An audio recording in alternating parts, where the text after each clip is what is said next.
Well, this morning I doing something that kind of hurts my heart a little bit, but in the end it'll be better. I have blown out the buttstock on this gun here. This is my Ruger M77 Hawkeye 270.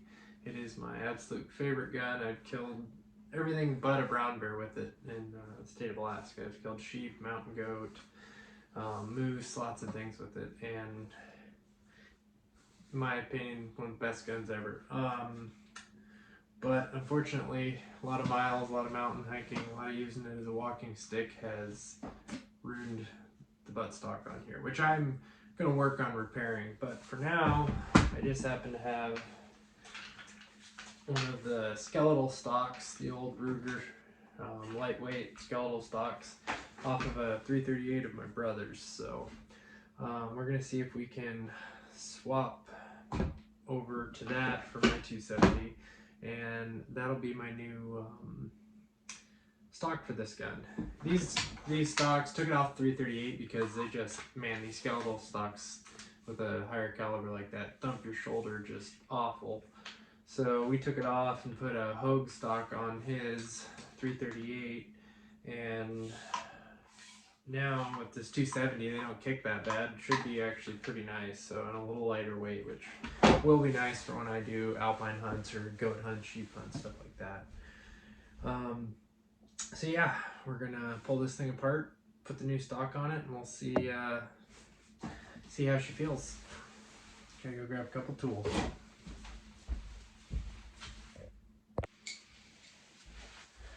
Okay, back with a couple of screwdrivers here, and we'll get to it. Might do a video taking this up to the range after I do the swap over, just to make sure it didn't somehow change up something. I'll also clean the gun. There's always a little bit of rust or something, some sort of corrosion that started more internally after a full season of use. Right now we're basically at the end of our deer season. Well, it goes for subsistence, it goes clear end of January, but end of my portion of the deer season, I'm heading up to northern Alaska for a little bit for this winter, so I won't be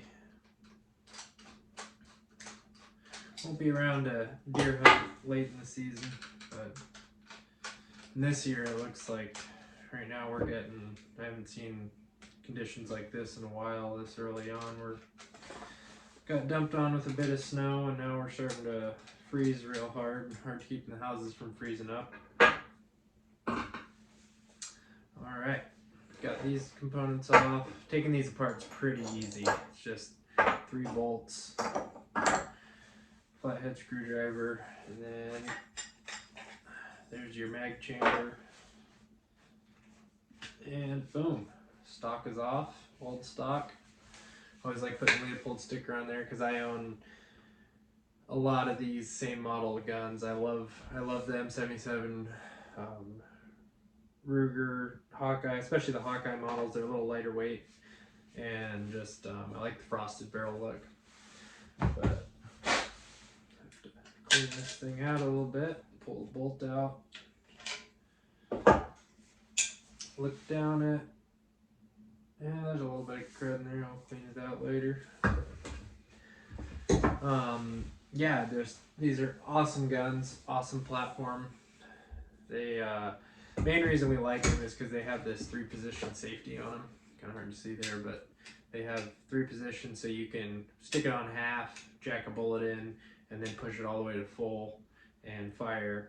And a lot of times around here, because we're dealing with grizzly bears and brown bears and stuff, and thick, tight brush, we'll be hiking with one in the chamber, and we want a good safety that doesn't pop off, that has fail safes. So having the 3 positions really nice, and it locks in really tight so brush doesn't catch it. And of course, we're always mindful of how the what position our safety is in. Also, just information for if you come to Alaska and you're gonna blacktail deer hunt or really hunt anywhere in Alaska, getting good scope caps. So on here, I have the Leupold aluminum magnetized scope caps. I love these. I used to go through 2 or 3 pairs of plastic ones a year. I'd bust them off, slip and hit the scope on a log or do something stupid like that. And oh, look at that, full of deer hair.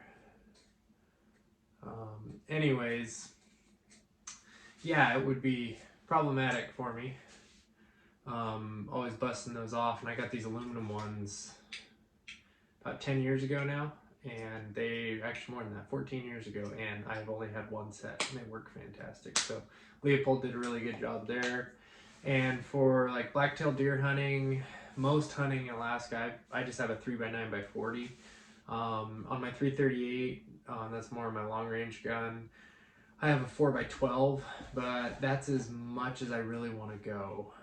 The 3x9 even is a little big, a little too much magnification for most of the time here, especially deer hunting, because you're doing, 20, 30, 40 yard shots all the time, or even closer. Like I've killed a lot of deer at just feet away, because you're kind of walking through the bushes and they just pop up right there next to you. So I suggest no more than a 3x9x40 just for blacktail deer hunting most of the time. I mean, if you hunt Kodiak, northern Alaska, up there, you can get some open spots where you're taking 500-600 yard shots, or if you alpine hunt here. But when you're hunting the fall, blacktail hunting, you want to have something that doesn't zoom in too much, not super bulky scope, because not only are you going to be probably pop shooting, quick scoping a deer, you want to be ready for that bear, because you never know. So having something where you can still see it 20 feet from you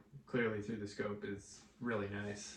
So anyways, I'm gonna grab a little bit of gun cleaner and clean this up a bit, and then we'll put it back together and see how she looks. Got a little Remington action cleaner, some paper towels. We're just gonna hit this a little bit before we put it back in. And I didn't even measure this or see if anything, so there is a chance this isn't going to work with this stock, but regardless, I needed to pull it apart so I can work on my original stock that I've had, which I absolutely love. This gun has killed a lot of animals, and it has worked flawlessly for me. This setup with the Leupold scope, I've sighted in one time. I've never had to re-sight it in. Of course, I take it to the range and make sure it's on every year, but I've never had to re-sight in from the first time. If you take care of your gun, it'll take care of you. I firmly believe in that. And yeah, just some things are not worth going cheap on if you want to make sure you don't end up ruining a hunt, especially when you're hunting remotely, making sure you have a good gun, stainless, so you're not rusting up every night when you come back. So I've had guns where they rust up same day you went hunting, just horrible, before you can even get a chance to clean them. So getting a stainless gun for Alaska is a must in my opinion, and just taking care of it, making sure you oiled up, do everything in your power not to whack the scope hard.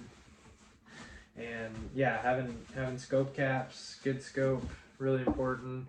Just this year we had some family come, and cousin of mine messed up on an opportunity with a deer just because he didn't have scope caps, and his scope was all fogged out and full of snow and everything. And it's just it's one of those things where so many people don't use them because they're used to elk hunting down south, or just moose hunting once or twice a year, or caribou hunting where you're just, it's cold, clear temps, you're not really worried. But in Southeast Alaska, it's pouring down rain, slushy snow, horrible conditions for fogging up and everything all the time. So, just having the right equipment for the job is super important. All right, got that cleaned up.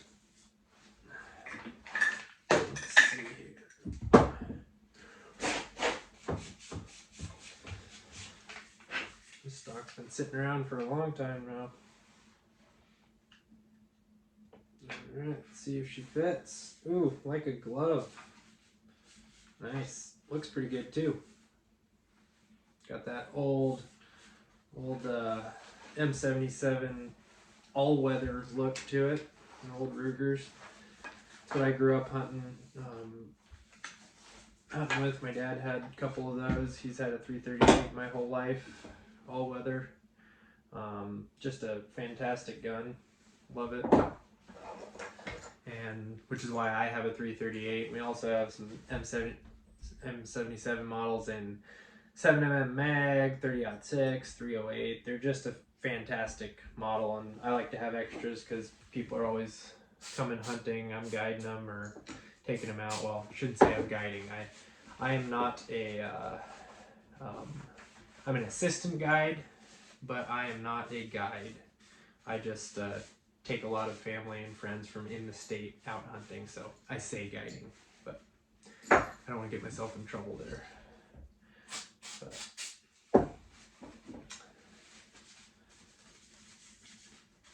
But when I get the opportunity, I try to be an assistant guide to my father-in-law.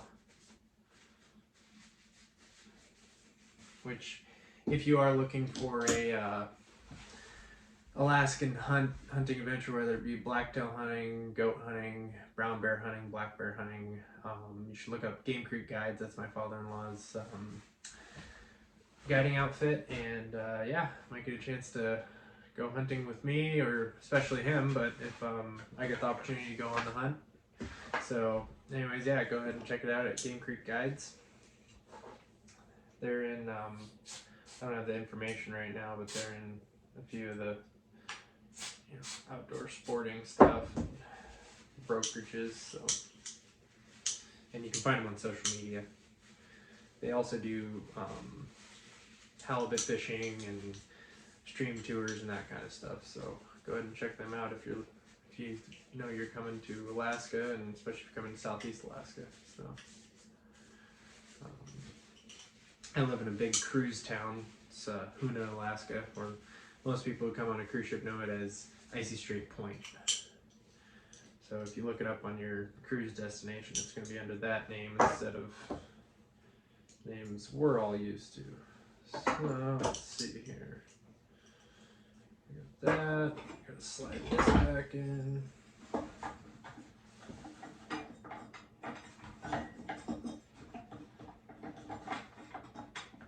there's that.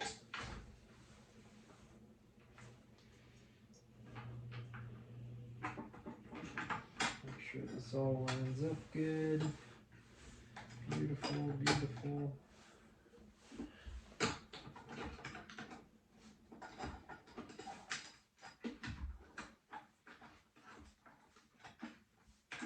I've done this, I always pull my guns apart once or twice a year, and if you ever do this, just be mindful of how you put it, or how you took it apart, and you're going to put it back together,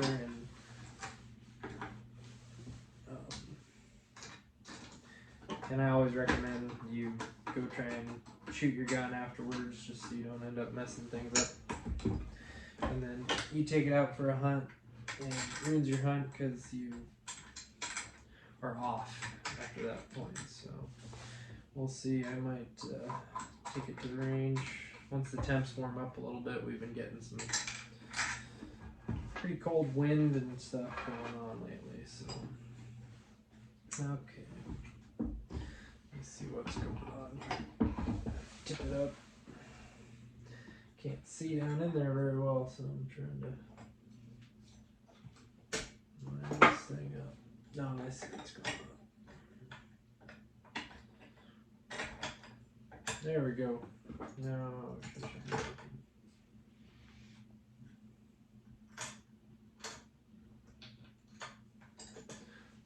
it's a big pain in the butt to line up this screw.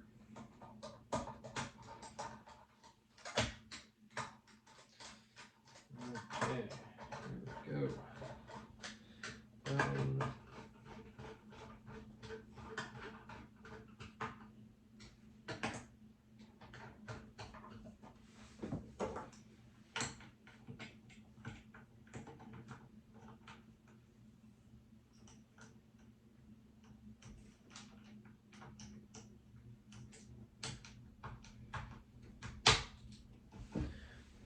Go. So yeah, if you have any questions about Alaska, suggestions for videos you might want me to make, I know this one's a little out of the normal of what I do, but I'm trying to branch out into a little bit different style videos here and there, especially now that we're hitting the winter months. I'm going to be gone for a little while, so I won't be making any snowboarding or sledding videos or anything like that, taking the skidoo out, so I won't have that going on to show you guys till probably about February. I'll film what I can, but yeah, it might be more videos like this coming up here. So any suggestions you have, anything I can show you guys, explain to you guys about Alaska and living in Southeast Alaska in particular, but yeah, just anything you can think of, any content you'd like to see, please let me know, and please drop a like there and subscribe.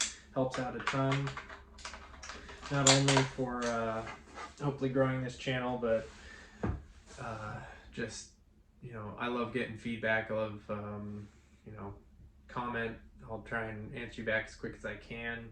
Love talking to different people and just providing what everybody wants out there. So anyways, let's take a look at the gun now. Let's get back together.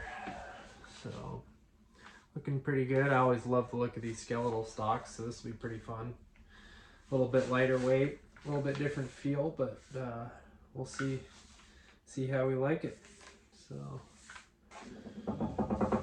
oh, there she is, 270, all put together on the skeletal stock. Looks pretty good to me.